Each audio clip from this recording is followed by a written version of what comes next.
ექსცესთან გვაქვს საქმე მარნეულის სახით.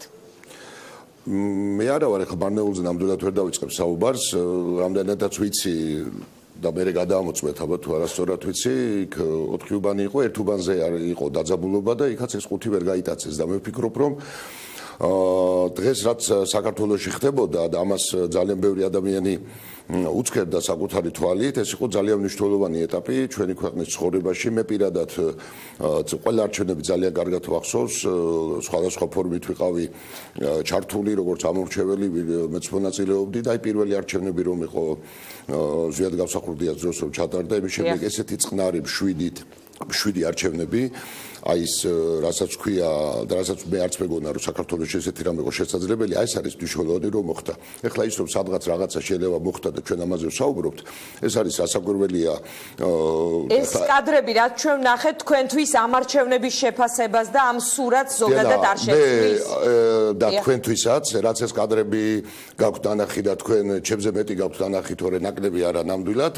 ეს კადრები რასაკვირველია, იმ კადრებთან შედარებით რაც ჩვენ ერთად გვაქვს გავლილი მთელ ქვეყანას და მათ შორის არჩევნებზე რასაკვირველი ეს არის იმასთან ზღვაში წვეთი და ეს მე ვინ უნდა იყოს ნორმალური ახლა ადამიანების დაპირისპირება რომ მოეწონოს, მაგრამ გითხარით რომ ეს არ არის და მას ნებისმიერი ადამიანი ვინც გარეთ იყო დღეს და არ იყო დაკავებული ჟურნალისტებივით რომ ჩაკეტილი ყოფილიყო სივრცეში და გადასევნა, დღეს ადამიანები თავის თვალით უყურებდნენ როგორ ტარდებოდა არჩევნები მთელ საქართველოში, თბილისში, ეს იყო სიმშვიდით უპრეცედენტო არჩევნები, როდესაც არანაირი ზეწოლა არ მიმდინარეობდა დაშინება, დაპირისპირება და არ არის როცა ჩვენ არჩევნებზე ვსაუბრობ და თავისუფალ არჩევნებზე, ეს არ არის მაინც და მაინც იმ წუთში რა დაპირისპირება ხდება, არ იყო მანამდე სკოლის დირექტორების დაბარება, არ იყო დატერორება, რომ აი მას უნდა მიცე ხმა, არ იყო სიების შეგროვება და ასე შემდეგ და ეს აისახება გარკვეულად რომ ადამიანებმა მშვიდად გააკეთეს თავის არჩევანი და ეს არჩევნები ამით შევა. ეხლა თუ ის შედეგითაც იქნება ისეთი, რომელიც ესე ვთქვათ, ხელს შეუწყობს ვთქვათ იმ განწყობას, რაც მოსახლეობაშია, კიდევ უფრო უკეთესი იქნება. ანუ ასიკო, გასაგებია თქვენ თბილისზეც საუბრობდით, მარნეულიც. ესა დიანა, უკაცრავად მე კი არ გაურბივარ. მარნეულში ყველაფერი არის საქართველოს არჩევნო პროცესი და სურათის შემადგენელი ფრაგმენტები. კი გადის მხოლოდ რუსთავის ამბავი და როდესაც ვიღაცა გვეტყვის მარნეულის შესახებ, ხა და როცა გვეცოდინება, მე შემიძლია მე ვისაუბრო, ხა მე ვერ ვისაუბრე პარტიების თავმჯდომარეების მონაცემებით. ჩვენ არ გვყავს იქ ჯგუფი, ჩვენ ადრები რომელიც იყო იქ და მეც თუ მომთხოვთ რაც არ ვიცი, იმაზე ვერ ვისაუბრებ, მე ვიცი თბილისში რა ხდებოდა, შემიძლია გითხრათ დაახლოებით დღესდღეობით კახეთში ვიყავი, თქვენ მოდავირეკა დაახლოებით ვიცი კახეთის რამდენიმე სოფელში რა ხდებოდა, მათ შორის ჩემს სოფელში რა ხდებოდა და რაც ვიცი მე იმას მოგახსენდა, თბილისი გარკვეულწილად რაღაც ვითარებას ასახავს, ეს მთელი დღე საქმე მქონდა ქალაქში და მოძრაობდი. ნამდვილად მშვიდად მიდიოდა სიტუაცია. ბატონო ასიკო, დარჩით ხაზზე, ძალიან გთხოვთ, მე თქვენთან რამდენიმე შეკითხვა გვაქვს და მაქვს და მანამდე ნაციონალური მოძრაობის შტაბში ბრიფინგი იმართება და ჩავთავთ ფრაგმენტს ამ ბრიფინგიდან. იმ ნაწილს, რომელიც ჯერ კიდევ მიეშურება და ვიცით რომ რიგებია ძალიან ბევრ საარჩევნო უბნებთან, მაქსიმალურად გამოცხადდნენ საარჩევნო უბნებთან, რათა აი აგონიაში მყოფი ხელისუფლება, რომელიც დგამს გაუცნობიერებელ ნაბიჯებს და ხელისუფლებას, რომელსაც მათთვის სადავეები აქვს ხელიდან გაქცეული სამწუხაროდ, საბოლოოდ საზოგადოების უმნიშვნელოს ნაწილთან ერთად დავამარცხოთ სულ რაღაც 40 წუთში და მთავარი სულ რაღაც ასევე 40 წუთში დაიწყება არჩევნებისთვის კიდევ უფრო მნიშვნელოვანი ეტაპი, ხმების დაცვის ეტაპი, სადაც მოუწოდებ ყველა კომისიის წევრს, ყველა დამკვირვებელს ვიყოთ მაქსიმალურად მობილიზებული.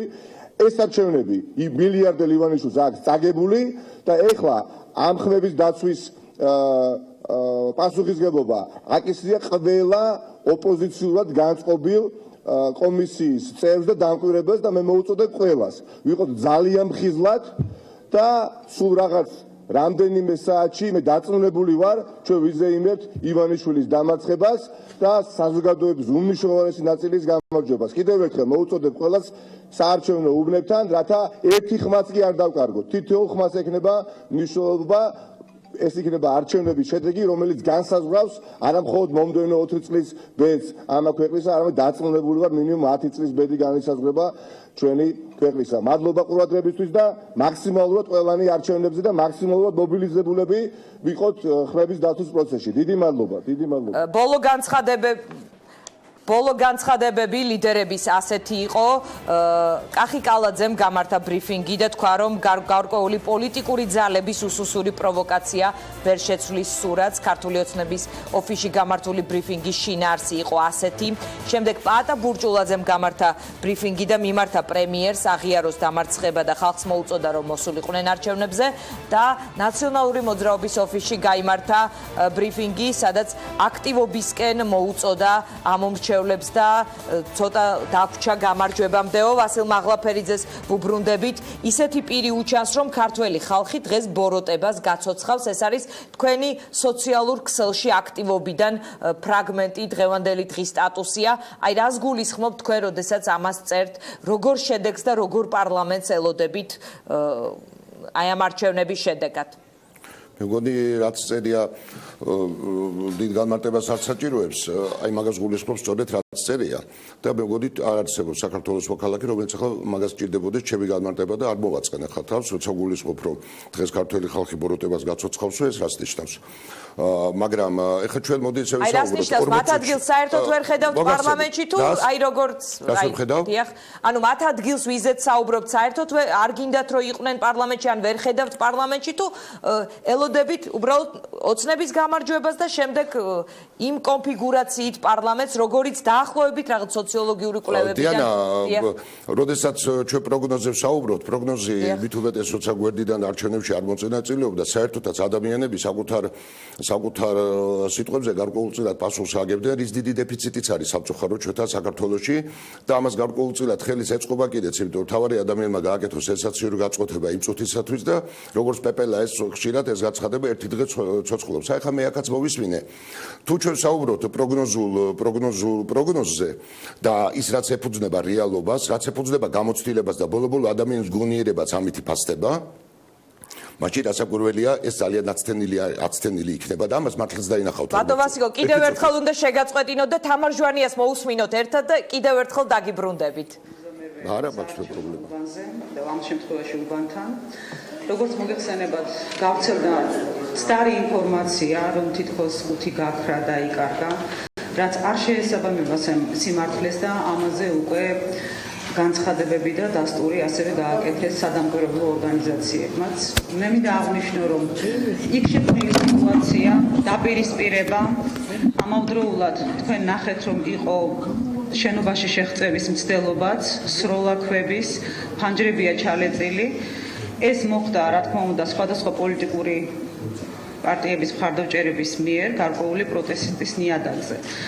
თუმცა ხუთს იცავდნენ კომისიის წევრები, იქ გახდათ შიგნით ცენტრალური საარჩევნო კომისიის წარმომადგენელიც, ასევე დამკვირვებლებიც, წარმომადგენლებიც და ყველა ადასტურებს, რომ 5 არის აბსოლუტურად დაცული, მთლიანი, ლუქის მთლიანობები არ არის დარღვეული. 5-ის გადაადგილება მოხდა დაცულობის მიზნით და ამ კონკრეტულ შემთხვევაში იქ არსებულ ბიულეტენებს, რომლებიც საარჩევნო ბიულეტენები კონვერტებშია განთავსებული, არანაირი საფრთხე არ შექმნია.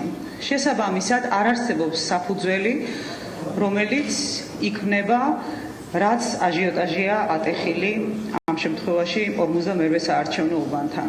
მე მინდა ასევე აღვნიშნო, რომ პროცედურულად ეხლა ხმის მიცემამ კენჭისყრა შეჩერებულია და მინდა მოუწოდო იმ ადამიანებს, რომლებიც შეკრებილები არიან ამ უბანთან, მნიშვნელობა არ აქვს ამ შემთხვევაში ვისი მხარდამჭერები არიან ისინი, რომ არჩევნებში არსებობს სამართლებრივი ცივილური ფორმები და ყველა ადამიანი ამ შემთხვევაში უნდა იყოს სწორედ ამ ფორმების ჩარჩოებში და უნდა დავრჩეთ სამართლებრივ ჩარჩოებში. იმ შემთხვევაში თუ არსებობს რაიმე ტიპის პრეტენზია, რა თქმა უნდა, ყველა უნდა დარჩეს სამართლებრივ ჩარჩოებში და შესაბამისად უნდა მოხდეს სამართლებრივი კორექტირება. აქედან გამომდინარე, მინდა მოუწოდო და მიმართო მათ, რომ ხელი შეუწყონ საარჩევნო ადმინისტრაციას და ასევე ამომრჩევლებს, რომ გაგრძელდეს ხმის მიცემის პროცესი, ვინაიდან სულ რამდენიმე წუთია დარჩენილი 8 საათამდე, საღამოს 8 საათამდე, როდესაც უნდა დაიხუროს უბნები და დაიწყოს ხმის დათვლის პროცესი. კიდევ ერთხელ მიმართავ ყველა ადამიანს, აბსოლუტურად წესრიგშია საარჩევნო ყუთი საარჩევნო უბანზე და ხელი შეუწყონ საარჩევნო ადმინისტრაციას, საუბნო საარჩევნო კომისიას, რომ გააგრძელონ თავიანთი ფუნქცია მოვალეობების შესრულება 7 გარემოში, ხელი შეუწყონ ამ მრჩევლებს, რომ გააგრძელდეს კენჭისყრის პროცესი და შემდგომ 7 გარემოში დაითვალოს ხმები ამ უბანზე. კიდევ ერთხელ აღნიშნავ, ნებისმიერი პრეტენზიის შემთხვევაში კორექტირება და მოგვარება უნდა ხდებოდეს მხოლოდ და მხოლოდ სამართლებრივი გზით. დიდი მადლობა.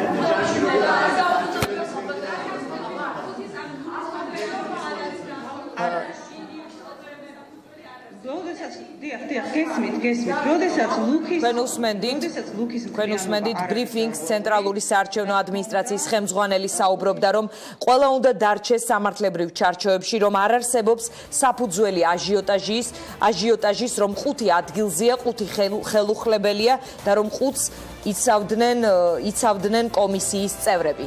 ვასილ მაღლაფერიძესთან ვაგრძელებთ საუბარს და ნამდვილად გპირდებით, რომ აღარ გაგაწყვეტინებთ. ჩვენ შეგვიძლიათ მე მესმის დიანა და იცით რომ ამ საქმიდან ზაშორს არა ვარ და არა ხართ და ნამდვილად თქვენთვისაც არის ეს ინფორმაცია მაყურებლისთვისაც. მე აგერ კიდევ ერთხელ რაც მოგახსენეთ, კიდევ ერთხელ დარწმუნდი რომ ყველაფერი მშვიდად და კარგად არის, არაფერი არც იქ ხდება განსაკუთრებული და თან ეს ყუთიც ის ერთი ყუთი რომელიც დასაკვირველია, იქაც არ გაუტაციათ, მაგრამ ის ყუთი არ არის ხა გრაალის თასი და იმ ყუთზე არ არის მთელი საქართველოს ბედი დამოკიდებული. თუ ის სოფლის მოსახლეობა, ესე ვთქვათ, გამოიჩენს კეთილნებას და ვინც დარჩა იმ სოფელში, იმასაც მიაცემინებს ხმას, თუ არა და ეს მთლიანო სიტუაციას დასაკვირველია ვერ შეცვლის ესეთი უციამოვნო ინციდენტები. ეხლა დღევანდელზე რასაც ვსაუბრობთ. დიახ, თან პარალელურად ბატონ ვასიკო, მინდა რომ მივცეთ კადრი ოცნების ოფისის მიმდებარე ტერიტორიის, სადაც დაიწყო მზადება, როგორც ჩანს, სულ მალე 9 საათში უბნები დაიხურება, ეგზიტ პოლის პირველი შედეგები იქნება და ყველა თავისებურად ემზადება თავისი გათვლებით და სად ხდება მე უკაცრავად ის არის ოცნების ოფისის წინ, როგორც მაცნობებენ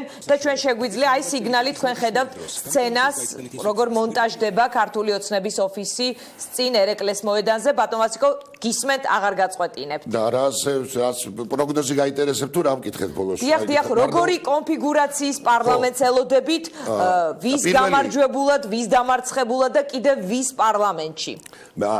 გაბახსენდა, ჩვენ საუბრობდით იმაზე, რომ ადამიანები საქართველოში ვიდაიდან პროგნოზებს ძალიან ჰაიხარად ისვრიან და თუ ჩვენ გვიდა ხოლმე რომ დავამკვიდროთ რაღაც პროგნოზ ფასი დაედოს, შემდეგ როცა ის რაღაც უკვე 9 საათი დარჩა რომ მორჩება ეს არჩევნები, ჩემი მეგობრული რჩევა იქნება ჟურნალისტების მიმართ, მედიის მიმართ, რომ ამოვიღოთ ეს პროგნოზები და დავატრიალოთ და ძალიან ბევრი რამე გახდება, რომელი ექსპერტი რაც წარმოადგენს და რომელი პოლიტიკოსის რაც წარმოადგენს. პოლიტიკოსებს კიდევ შეიძლება გაუგოს ადამიანმა, იმიტომ რომ ესეთ მოკრივეებს გვანან განორჩევლად იმისა, როგორ არიან მომზადებული, რომ მათ უნდა იტრაბახონ გასვლის წინ, თუმცა მოგეხსენებათ, რომ ორი მოკრივიდან ერთი ნოკაუტით გამოყავთ ხოლმე, ან და ძამძიმე დღეში თავდება ხოლმე.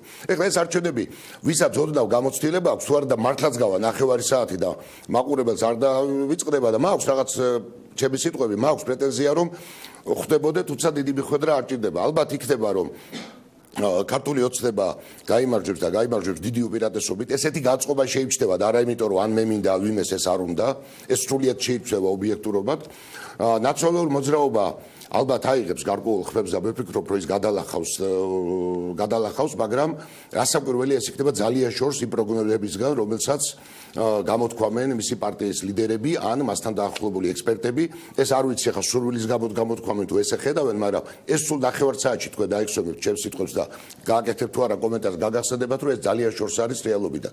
მე ვისურვებდი. თქვენი პროგნოზია ესეთი იმარჯვებს ოცნება, ნაციონალური მოძრაობა სიმწრით გადალახავს თუ გადალახავს? არ მithქვია მე სიმწრით არ მერიდება სიტყვების სიმწრით არ გადალახავს, დამაჯერებლად გადალახავს, მე ვფიქრობ რომ ის სადღაც 10%-ის ფარგლებში ნამდვილად მიიღებს ხმებს და უბრალოდ მე ვისურვებდი რომ მე მეჩვენება რომ რამდენიმე პარტია არის ზღვარზე და მე ვისურვებდი და ახლა მე ას ვისვივაწნე ხვას რომ იმ რამდენიმე პარტიასაც გადაელახოს, იმიტომ რომ მე ვხედავ რეალობას რომ შეიძლება გადავიდეს მხოლოდ 2 პარტია და ვისურვებდი რომ გადავიდეს 4 მაინც.